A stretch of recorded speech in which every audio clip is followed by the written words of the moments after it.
Allahu Akbar, Allahu Akbar.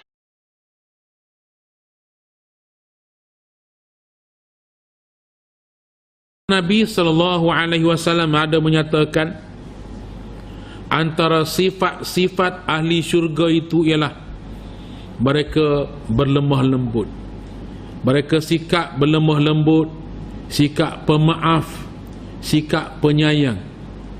Berbeza dengan ahli neraka masa dunia ni boleh cek dah, dengan kesombongannya, takaburnya, bencinya, pendendamnya. Maka kalaulah ada ciri-ciri sedemikian sebagaimana yang dikutuk itu, maka wajib bertaubat dan hindar. Assalamualaikum warahmatullahi wabarakatuh. A'udzu billahi minasy syaithanir rajim. Bismillahirrahmanirrahim. Alhamdulillahi rabbil alamin. Wassalatu wassalamu ala rasulillah wa ala alihi wa sahbihi ajma'in. Rabbi syrah li sadri wa yassir li amri wahlul 'uqdatam min lisani yafqahu qawli.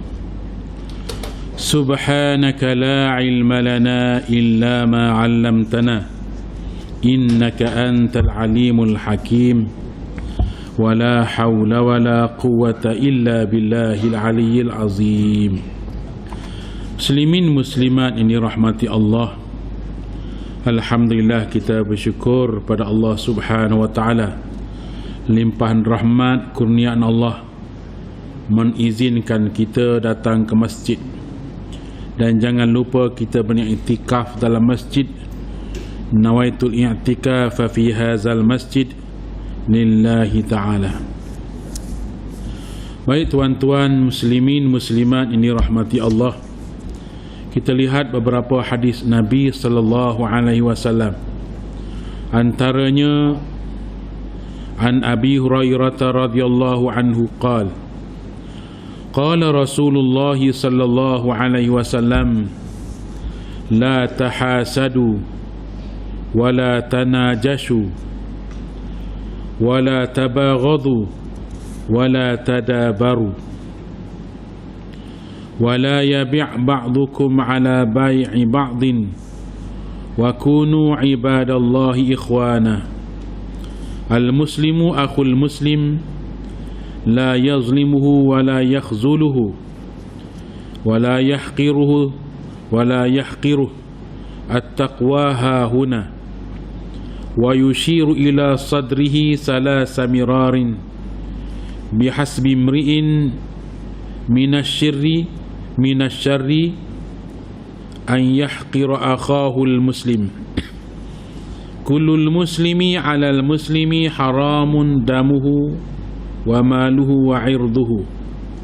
رواه Muslim. Daripada Abu Hurairah radhiyallahu anhu, ia berkata bahawa Rasulullah sallallahu alaihi wasallam bersabda, janganlah kamu saling berhasad dengki dalam urusan jual beli. Janganlah kamu menawarkan harga yang lebih mahal dalam lelongan bukan dengan niat untuk membeli, sebaliknya semata-mata untuk menaikkan harga barangan.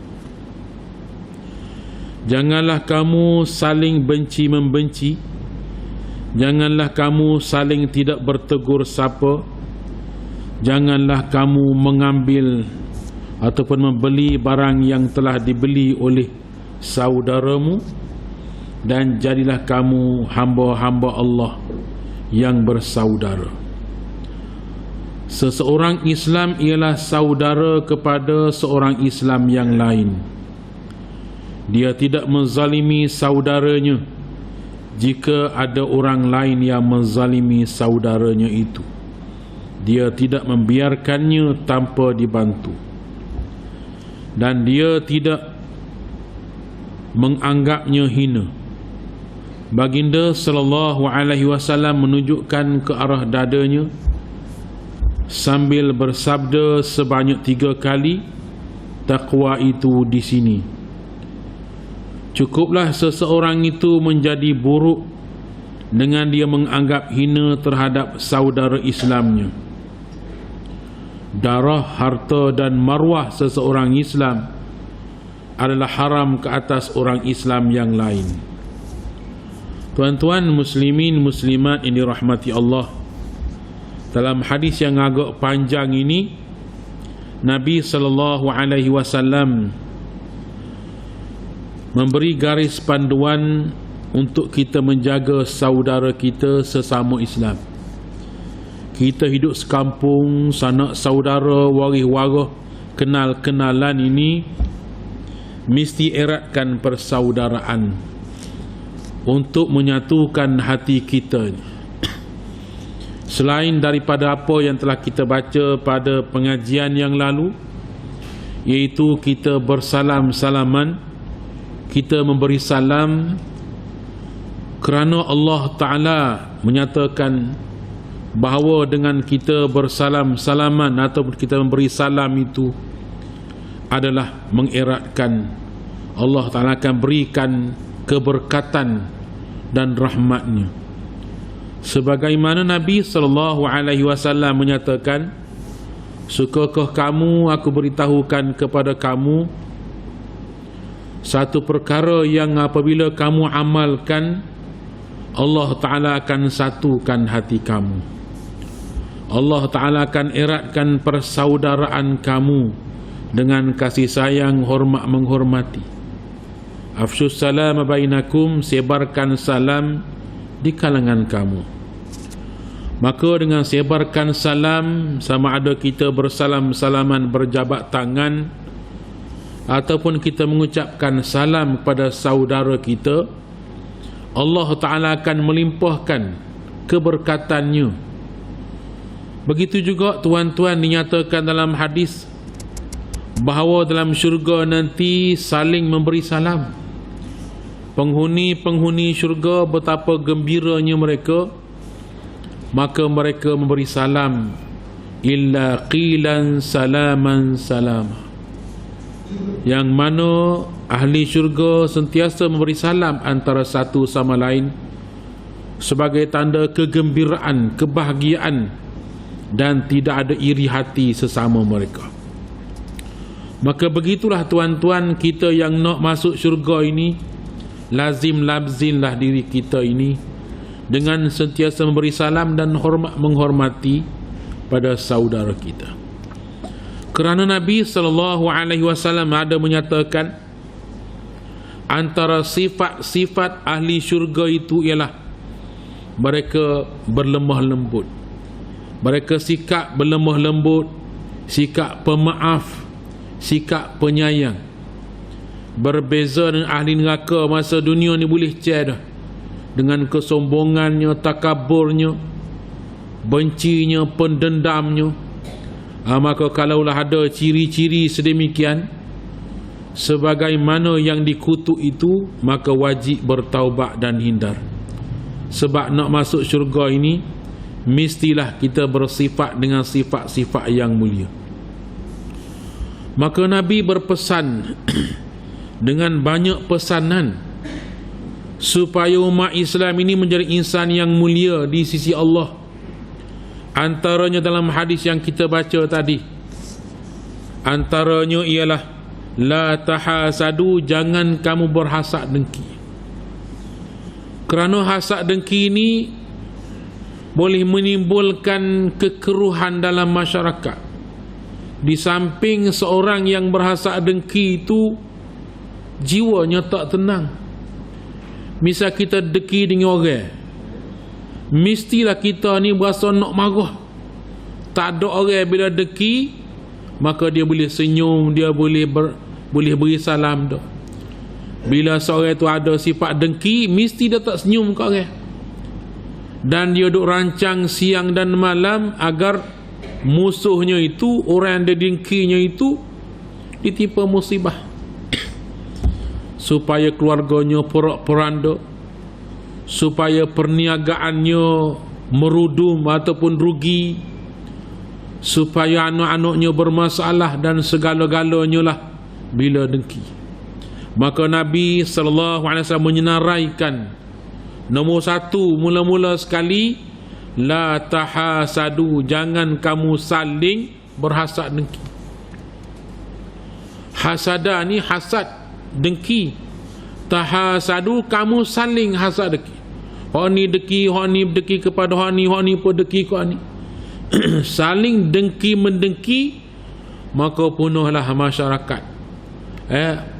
Silaturahim pun akan rosak, hubungan kekeluargaan pun akan terputus, dan segala-galanya akan rosak bila adanya penyakit hasad dengki dalam hati. Bahkan hasad dengki itu boleh menghanguskan amal-amal saleh. Innal hasada ya'kul hasanat kama ta'kulun narul hatab. Sesungguhnya hasad dengki itu boleh menghanguskan amal-amal saleh sebagaimana api menghanguskan kayu yang kering. Sekejap aja anguh habis licin. Bukan sahaja jadi arang, bahkan jadi abu habis tak meninggal. Itulah dia bahayanya adanya hasad dengki, akan menghanguskan seluruh amal-amal saleh. Hak kita semaya pun tak jadi apa, anguh habis licin. Hak kita puasa, hak kita sedekah, apa saja kebaikan dilakukan akan hangus habis licin kerana dimakan oleh hasad dengki itu. Bagaikan api dalam sekam. Sekam ni ialah kulit padi. Kalau kita tengok dulu ada kilai padi ke, kulit padi dia sembuh-sembuhlah ke belakang. Dia sembuh pun isi berah itu masuk alai bekah. Ni kulit padi setambur macam bukit nampak di belakang kilai tu.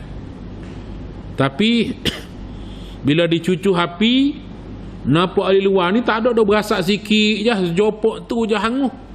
Asap rupa-rupanya dalam tu habis dah hanguh. Hak luar ni je nampak. Hak luar nampak molek.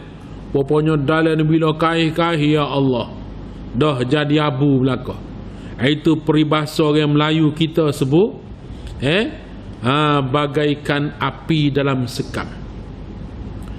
Itu juga tuan-tuan perumpamaan seperti anai-anai.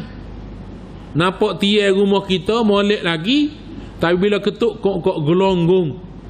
Cokeh kita tengok, ya Allah, kayu-kayu kakah kasar atas tu habis berlubang belonggong. Bapa anak-anak tengok kok luar molek. Maka begitulah beberapa perumpamaan dia nak buat contoh bahayanya hasad dengki itu. Dan apabila seorang itu berdengki-dengkian, dia sanggup buat benda syirik pula. Dia buat ilmu guna-gunaan. Dia sanggup comor minyak mati bunuh ke. Dia rela supaya huru-hara keluarga, supaya baloh laki bini, dan banyak segala-galanya lah. Bila seorang itu hasad dengki, maka dia tak akan padam sehinggalah apa yang dia kena itu tercapai. Itu bahaya. Maka Nabi beritahu, jangan berdengkilah sesama kamu. Kamu orang Islam mestilah bersaudara. Wala tanajashu, dan janganlah kamu menawarkan harga yang lebih mahal. Ini juga tuan-tuan, pak kita ni tak berlaku lah. Nak beritahu bahawa ada akan berlaku di tempat lain. Badi beratah supaya barang-barang naik harga. Sengaja dia supaya menyusahkan orang lain. Mula-mula mampu, tiba-tiba dia naik harga tak mampu dah. Kerana menyusahkan, lalu sakit hati. Akan berlakulah ada yang terguris perasaan dia. Akan berlakulah mari rasa bermasa muka. Kalau dia waris maka putus waris dah. Sebab menyusahkan.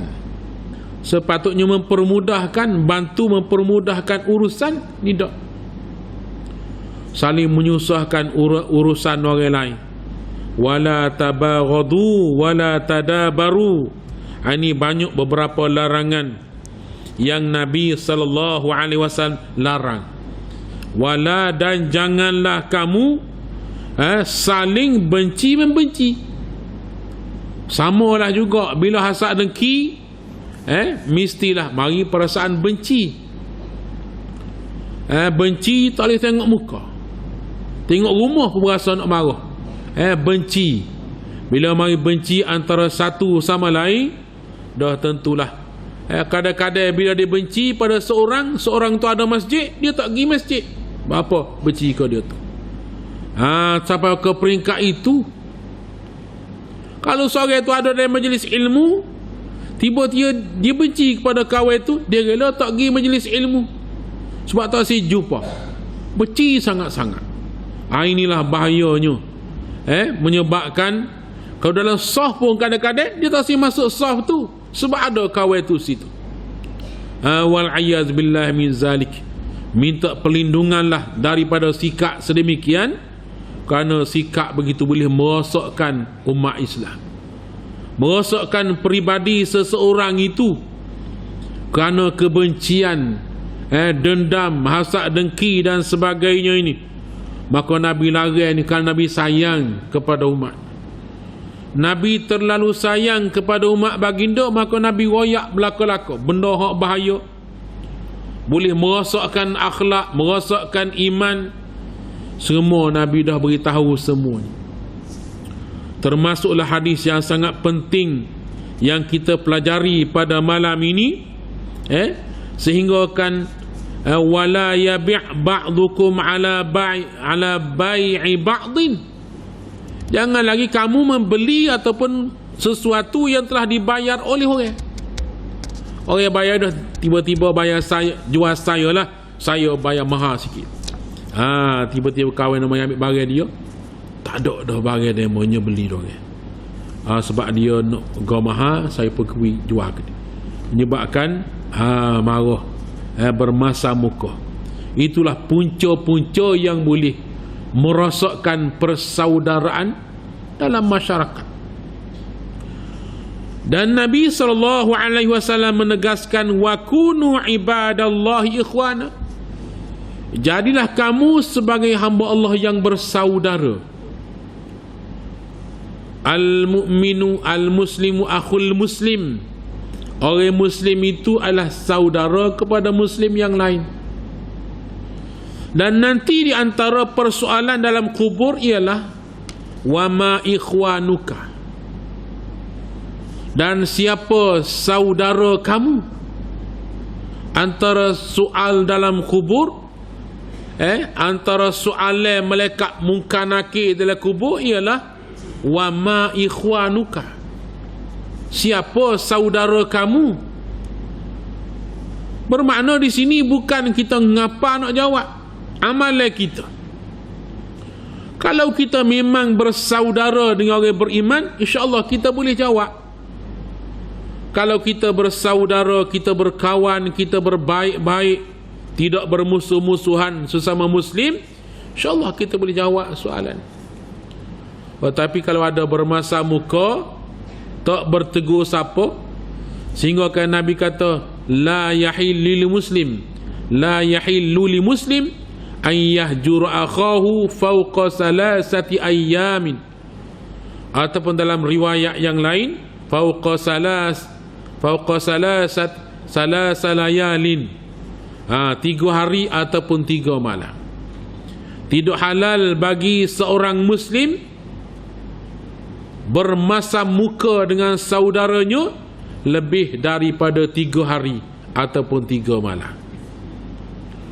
Maknanya tak bertegur siapa, meme dia tak bertegur siapa dalam keadaan nak marah, dalam keadaan benci, lebih pada 3 hari, maka dah tanggung dosa dah.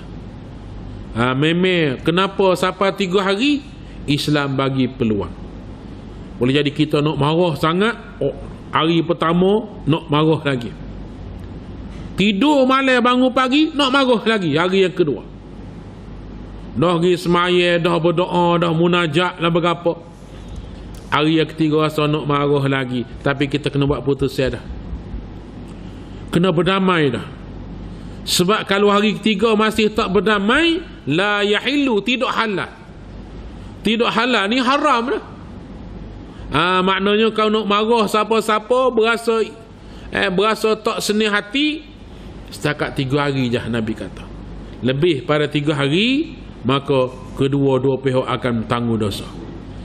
Dan orang yang terbaik antara 2 orang yang bermasa muka itu ialah orang yang mula-mula menghulurkan salam perdamaian. Siapa yang mula-mula mengucapkan salam, nak berdamai, nak baik dengan dia, maka orang itu yang paling mulia, yang paling baik sekali, kata Nabi SAW. Maka Islam sangat-sangat menganjurkan perdamaian. Ginilah tuan-tuan, mudahnya kita tasih. Kalau orang buat salah dengan kita, salah gapo sangat, hingga kita nak marah berhari-hari, bertahun kadang-kadang, gapo salah sangat. Kadang-kadang silap cakap je. Kadang-kadang suuzan, bersangka buruk je. Boleh jadi cemburu, boleh jadi ada rasa tak puas hati sikit. Kalau pergi jumpa damai selalu, tapi masing-masing tak si jumpa, nak biarkan dalam keadaan marah, maka syaitan dia hasut situ, hasut sini, dia pedaya balik tu, pedaya balik ni, menyebabkan rasa nak marah tu membuat. Padahal kalau pergi jumpa berterus terang, selesai selalu masalah. Ataupun ada orang tengah yang mendamaikan, selesai masalah. Jangan ada yang pihak yang mengapi-apikan.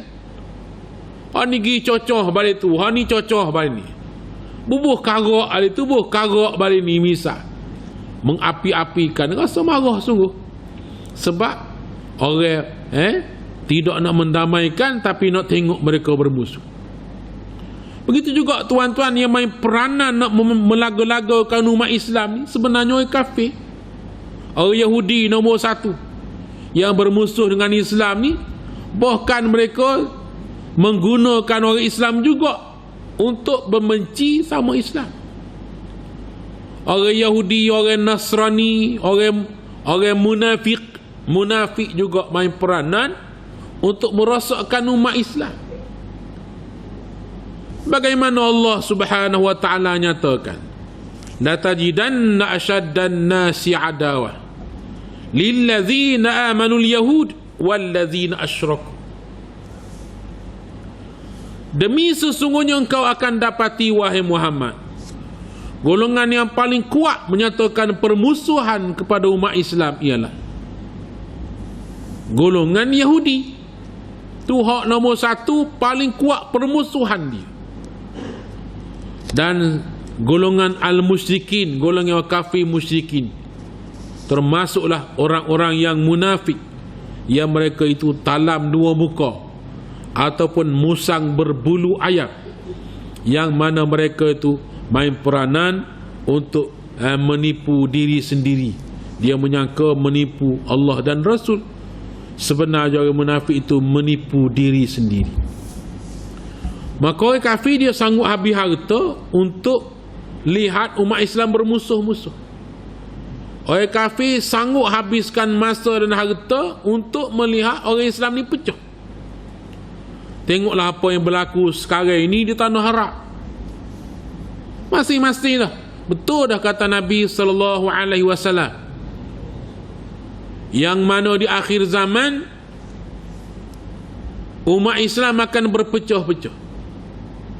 Bahkan mereka akan diserang oleh musuh satu persatu, hingga kan mereka ni tak dapat lagi bersatu. Bagaikan serigala akan menangkap ataupun membaham mana-mana kambing yang terpencil daripada kumpulan, daripada jemaah. Keluar daripada kumpulan, itulah yang akan menjadi mangsa kepada serigala.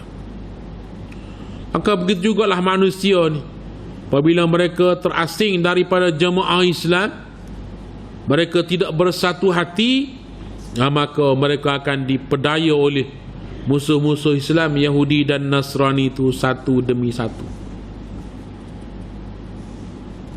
Baik tuan-tuan muslimin muslimah ini rahmati Allah. Wa kunu ibadallahi ikhwana. Jadilah kamu akan hamba Allah yang bersaudara. Saudara ni kita kata adik-beradik lah. Bagaimana kita adik-beradik kita lapar sama lapar, kenyih sama kenyih. Tak susah sama susah, senih sama senih. Kalau adik-beradik kita, adik-beradik yang sejati, yang lahir daripada rahim ibu yang satu, makan dalam satu periuk, kita cedok dia cedok, pinggir kuah budu pakak petak, ikan seko pakak cobek. Ingat masa kecil-kecil dulu, duk beliko makan, ada budu makan budu, nasi dengan kicap pun jadi hijau. Adik-beradik, adik kenapa bila kita besar, bila kita dah kenal dunia masing-masing, dah tak hormat, tak muliakan adik-beradik kita dalam kelompok keluarga. Maka begitu juga tuan-tuan, kita seperti kapur ni ibaratkan satu keluarga. Jangan antara kita ni ada bermasa-masa muka ataupun saling mementingkan diri sendiri, nanti kita akan dibinasakan. Rosak akhlak, rosak peribadi dan rosak akidah. Baik tuan-tuan muslimin muslimat dirahmati Allah. Al-muslimu akhul muslim. Orang muslim saudara kepada muslim yang lain. La yazlimuhu wa la yakhzuluhu. Oleh itu janganlah dia berbuat zalim kepada saudaranya. Jangan dia menzalimi saudaranya, dan jangan dia biarkan saudaranya dizalimi. Sebagaimana hadis yang lain, Nabi SAW bersabda, unsur akhaka zaliman atau mazluman. Tolonglah saudara kamu yang zalim dan yang dizalimi. Sahabat pun tanya, ya Rasulullah, kami fahamlah nak tolong orang kena zalim tu, tapi nak tolong orang zalim tu macam mana? Sahabat tanya Nabi. Nabi kata, kamu kena tolong orang yang dizalimi dan orang yang menzalimi, kena tolong belakang. Sahabat kata, kami fahamlah, nak tolong orang kena zalim tu bolehlah kita tolong, tapi orang je buat zalim nak tolong macam mana? Maka Nabi beritahu, engkau halang dia daripada buat zalim tu, kamu tolong dia, kamu nasihat dia, kamu halang dia daripada buat zalim, kamu telah menyelamatkan dia daripada berterusan menzalimi, bahkan menyedarkan diri dia daripada berterusan melakukan kezaliman. Kalau kita buat salah dengan seseorang misal, maka ingatlah kita juga banyak salah dengan Allah. Kadang-kadang kita tuan-tuan banyak miss amal ibadat kita, berzikir kita, baca Quran kita, solat kita tak khusyuk, hati kita ngadap kiblat tapi badan kita ngadap kiblat tapi hati ke lain. Tu Allah Ta'ala marah sebenar, tetapi Allah maafkan. Allah Ta'ala maafkan. Allah Ta'ala tidak azab masa dunia. Allah beri peluang supaya bertaubat. Berapa ramai orang tak semaya, berapa ramai orang yang semaya celuk-celuk, tekah rajin, tetapi Allah Ta'ala tak tipakan bala lagi masa dunia. Allah bagi peluang, Allah maafkan. Tiba-tiba dia bertaubat kepada Allah Ta'ala, Allah hapus seluruh dosa dia selama 40 tahun yang lalu. Allah Ta'ala hapuskan segala kesalahan dia selama berpuluh tahun yang lalu. Ingat situ, kita pun bila ada orang salah dengan kita lah, bersama sangat kesalahan dia. Sedangkan kita dengan Allah Ta'ala lagi banyak salah, Allah maafkan kita. wala yahqiruhu at-taqwa hahuna, maka Nabi beritahu at-taqwa tu di sini. Nabi tunjuk isyarat kepada dada baginda. At-taqwa hahuna. Salasa mirarin, 3 kali Nabi ulangi. At-taqwa hahuna, taqwa tu di sini. Dari dada, dalam hati, jantung hati kita. Taqwa di sini. Maknanya kalau hati yang beriman dan bertakwa kepada Allah, insya-Allah seseorang itu akan menjadi orang muslim yang baik.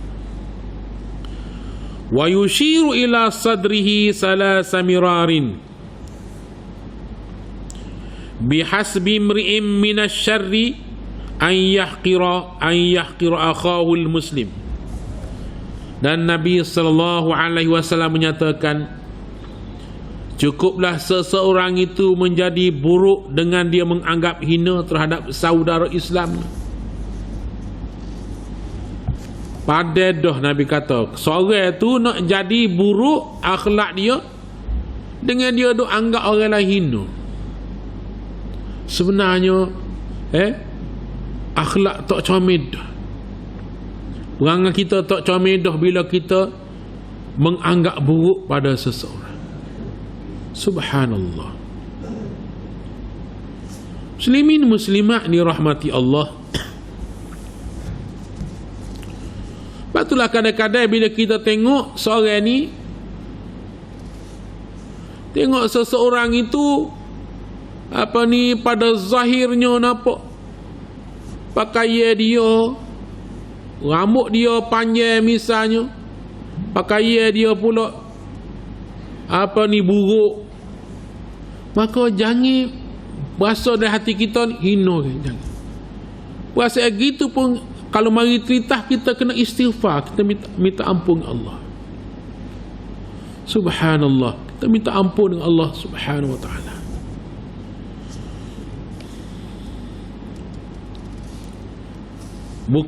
Bukan saja orang, haiwan pun kita menghinakan haiwan tu dosa dah. Menghina binatang ni uduhnya, kata kepada binatang tu. Kita hinakan haiwan dengan kata-kata kita, dengan sikap kita yang menunjukkan tak setujulah, tak sukalah haiwan itu, maka itu sebenarnya dosa dah. Kalaulah menghina haiwan pun dosa dah, apatah lagi menghina hamba Allah. Mestilah kita kena pandang dengan pandang kesihan. Kalau seorang tu tak ada ilmu, kita berasa nak tolong dia macam mana biar dia dapat ilmu. Kalau seorang tu amal ibadah dia tidak sah, kita berasa nak tolong dia. Dia semayam tak ada tamak ninah misal, maka kita berasa nak tolong dia, nak rayak, nak cuik dia, nak rayak biar mayam molek. Bacaan dia tak betul, maka kita pun nak betul macam mana fikir cara dia. Cara umum tidak memalukan dia. Ini tunjukkan hati kita ni bersih. Tapi kalau hati kita kotor, tengok orang tu jadi. Tengok orang tu tak pakai. Kalau gitu, kalau orang tu cebeh, tengok orang ni cebeh, pendek kata kita ni hak tak comel, kita ni hak tak juru. Sebaliknya kena ada rasa simpati dengan seseorang. Seorang ni dia tak solat, kita berasa kesihan ke dia sebab dia tak solat. Itulah sikap Nabi SAW. Tengok orang kafir tak saya beriman, Nabi rasa sedih. Nak buat lagu mana biar dia beriman. Sehingga kan Allah Ta'ala tegur Nabi, فَلَعَلَّكَ بَاخِعٌ نَفْسَكَ عَلَىٰ آثَارِهِمْ إِنْ لَمْ يُؤْمِنُوا بِهَذَا الْحَدِيثِ أَسَفًا. Boleh jadi wahai Muhammad ada kadang-kadang kala mari berasa nak binasakan dirimu, kerana mereka tidak beriman, mereka tidak percaya kepada apa yang kamu sampaikan itu. Allah Ta'ala Maha mengetahui, dan Allah Ta'ala tegur awal-awal lagi, supaya Nabi sentiasa berada di atas landasan keredaan Allah Ta'ala. Bahkan Nabi kita tak pernah terdetik di hati membenci sesiapa. Nabi sentiasa mengharapkan orang beriman pada Allah. Sebut dalam hadis dalam kitab Riyadhus Salihin, yang mana Nabi beritahu, aku dengan kamu ni wahai manusia ibaratkan belalang dan kelekatu nak terjah masuk dalam api. Aku halang kamu dengan kaki tangan aku, seluruh kedera aku halang agar kamu tidak masuk api. Kayak katu kayak nak nampak benda cerah nak pergi, dia tak tahu ke apa. Ada orang pasal lampu elektrik tu dia kena nyala, dia pergi je nampak cerah, dia pergi. Orang tak ada jeluk buhai dia tu pun, dia pergi berang-urung lampu jatuh. Apatah lagi nyalakan api lulu nampak cerah tu kat nak pergi terjah dalam api. Gamak kau sedap moga nampak cerah terang molek tu, dia tak tahu ke benda tu api. Dengan rama dengan katunya kesing benda terbang malam-malam, maka nak terjah dalam api. Akulah halang, jangan mari kaki tangan. Begitulah juga manusia nak ikut nafsu semacam diperdayakan oleh syaitan iblis. Aku kata jangan ikut setan, jangan ikut nafsu, jangan ikut iblis. Kamu tak dengar hak Nabi larang itulah kamu nak buat. Hak Allah Ta'ala larang itulah kamu pakat nak buat. Hak Allah Ta'ala suruh tak berapa nak buat. Itulah masalahnya. Sedangkan Nabi sangat menyayangi umat baginda. Nabi dah beri jaminan, kullu ummati yadkhulunal jannah illa man aba. Qalu wa man ya'ba ya Rasulullah? Man ata'ani dakhalal jannah wa man asani faqad aba. Semua umat aku boleh masuk syurga belaka, kata Nabi. Ini berita gembira tuan-tuan. Nabi dah beritahu semua umat aku boleh masuk syurga belaka kecuali orang taksir. Sahabat keheranan sebab Nabi beritahu ada orang taksir ke syurga. Lalu sahabat pun tanya, ya Rasulullah, orang lagu mana hak taksir masuk syurga itu? Maka Nabi pun perjelaskan, man ata'ani dakhalal jannah. Sesiapa yang taat kepada ajaran yang aku bawa ni, dia boleh masuk syurga. Pergi molek tu itu. Ini hadis Nabi pernah, hadis sahih. Siapa-siapa taat kepada ajaran yang aku bawa ni, kata Nabi, boleh masuk syurga. Wa man asani, siapa-siapa yang tak beriman padaku, siapa ingkar pada ajaran yang aku bawa ni, orang tu sebenarnya tak si ke syurga. Maka taat pada perintah Rasul Allah dan Rasul, iaitulah apa dia, semaya jangan tinggal, jaga semaya kita 5 waktu jangan ditinggal. Tambah dengan amalan-amalan sunat pula. Dengan sedekahnya lazimilah kita bersedekah, berbuat baik. Jangan membenci. Hak Nabi larang, hak kita nak bilang satu-satu hak Nabi larang ni, maka jangan dibuat tu. Jangan dihasak deki, jangan membenci. Ada apa yang Nabi suruh kita pakat buat. Apa yang Nabi larang kita tinggalkan dengan harapan Nabi jamin syurga. Dan Nabi SAW menyatakan dalam hadis yang lain bahawa 2/3 daripada ahli syurga ialah umat Muhammad sallallahu alaihi wasallam. Nabi sangat gembira kerana Allah Ta'ala beritahu lebih daripada separuh umat Nabi dalam syurga. Dan seluruh penghuni syurga tu umat Nabi lebih daripada separuh. Bahkan ada riwayat lain 2/3 daripada ahli syurga keseluruhannya adalah umat Muhammad sallallahu alaihi wasallam. Nabi sangat gembira. Sebab itu Nabi beritahu dalam hadis yang lain, Umatku ada yang seorang dia boleh beri syafaat untuk 1000 orang. Ada umat aku seorang dia boleh beri syafaat untuk 500 orang. Ada umat aku yang boleh beri syafaat untuk 100 orang, untuk 50 orang. Ada yang paling kurang seorang umat Nabi boleh beri syafaat untuk 1 orang. Subhanallah tuan-tuan. Inilah dia kemuliaan yang Allah Ta'ala berikan kepada Nabi kita Muhammad sallallahu alaihi wasallam. Dan umat baginda adalah umat pilihan yang Allah Ta'ala nyatakan bahawa kuntum khair ummah, kamu adalah sebaik-baik umat. Tuan-tuan muslimin muslimat dirahmati Allah, akhir sekali, kullul muslim alal muslim haramun damuhu wa maluhu wa irduhu. Maka setiap orang Islam ada kehormatan diri dia. Ada kehormatan diri dia, jangan kamu tumpahkan darah dia.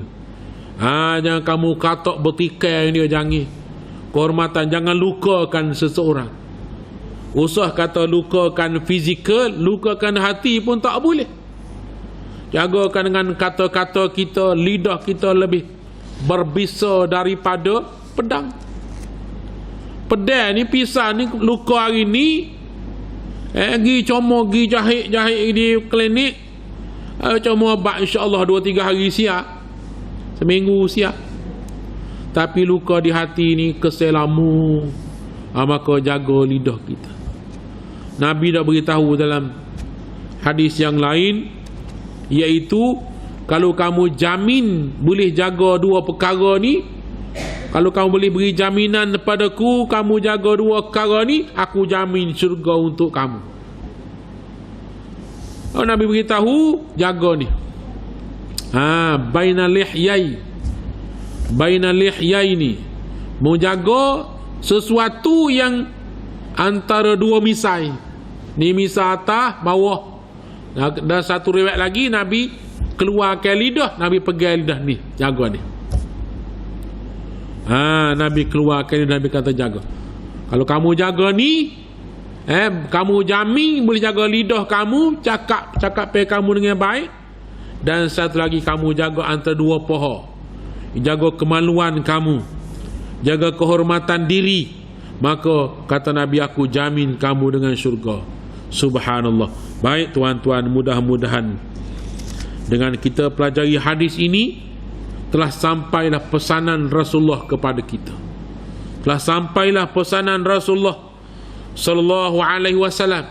Karena jasa-jasa para perawi hadis, para alim ulama bertukulumu nak sebarkan hadis, termasuk yang karang kitab ni, yang mencetaknya, yang mengedarkannya, semuanya ada keberkatan kerana menyebarkan agama Islam dan menyebarkan hadis-hadis Nabi sallallahu alaihi wasallam untuk amalan kita semua, insya-Allah.